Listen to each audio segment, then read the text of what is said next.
good morning মই আছোঁ কাজিৰঙাত আৰু আপোনালোক চাইছে বাগৰি বনাঞ্চলৰ ভিতৰত এটা ধুনীয়া মনোমোহা পৰিৱেশ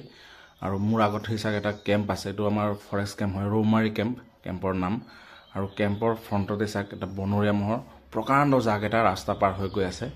আৰু আপোনালোক জীপ চাফাৰী কৰিব এলিফেণ্ট চাফাৰী কৰিব আহিলে নিশ্চয় এনেকুৱা প্ৰকাণ্ড বনৰীয়া মহৰ জাক দেখা পাব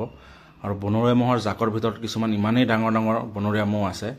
যোনবিলাক আপোনাৰ টিমৰ চৰ্দাৰ টিমৰ লিডাৰ হয় সেই টিম লিডাৰৰ মানে নিৰ্দেশতে গোটেই জাকটো তেনেকৈ চলি থাকে আৰু সেই চৰ্দাৰৰ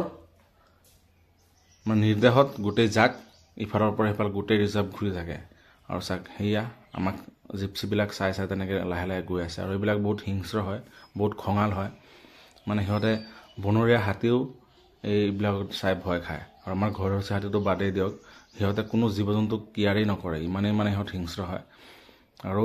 আপোনালোক জীপ চাফাৰী কৰিব আহিলে সদায় নিৰিবিলি এটা পৰিৱেশৰ মাজত থাকিব শব্দ প্ৰদূষণ হাল্লা হুলস্থুল নকৰিব আৰু যিমানটো পাৰে নিৰিবিলিত থাকিব কাৰণ বনৰীয়া জীৱ জন্তু সদায় নিৰিবিলিত থাকে সিহঁতে নিৰিবিলি পৰিৱেশটো ভাল পায় আৰু আপোনালোক চাক ইমান এটা ধুনীয়া পৰিৱেশৰ মাজত আমাৰ কাজিৰঙাখন আছে আৰু চাক বনৰীয়া জীৱ জন্তু কিমান মুক্তভাৱে বিচৰণ কৰি আছে কিমান ধুনীয়াকৈ ৰাস্তা পাৰ হৈ আছে আৰু চাইও ভাল লাগে আৰু আপোনালোক আহক কাজিৰঙাত জীপ চাফাৰী কৰক খুব ভাল পাব আৰু সঁচাই খুবেই ধুনীয়া লাগে আপোনালোক আহক কাজিৰঙালৈ